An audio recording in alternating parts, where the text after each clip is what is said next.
अस्सलाम वालेकुम प्यारे दोस्तों और बच्चों, आज की कहानी का नाम है बेअदब बेनसीब बाअदब बानसीब। गांव की सुबह बड़ी प्यारी लगती है। शहर की तरह ना ही गाड़ियों का धुआं और ना ही शोर। तेज हवा के साथ उड़ती मिट्टी का अपना एक हुस्न होता है।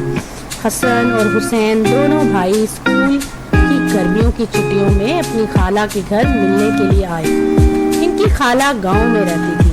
हसन और हुसैन पहली बार गांव गए थे, इसलिए गांव की जिंदगी देखकर इन्हें बड़ी हैरत हुई। सीधे सादे लोग और कच्ची पक्की सड़कों पे चलती हुई बैलगाड़ियां, ये सब कुछ इन दोनों भाइयों के लिए बहुत अच्छा था।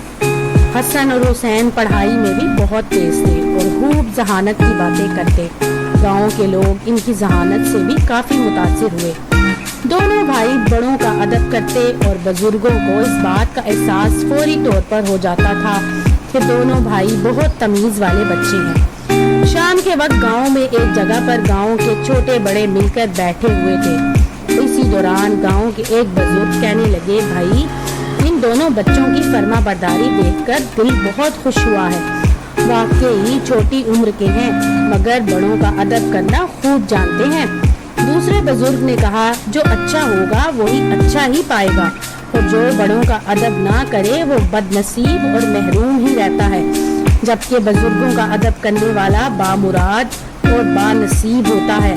पहले वाले बुजुर्ग ने कहा, अंकल असल में हमारे वालिदैन ने शुरू ही से हमें एक बात ज़हन नशीन करा दी थी कि बेअदब बेनसीब बाअदब बानसीब। हसन और हुसैन जो बड़ा था इसने बड़े अदब के साथ कहा। गांव के लोग हसन के मुंह से ये मिसाल सुनकर हैरान हुए कि इतना छोटा बच्चा और बातें बड़ों जैसी।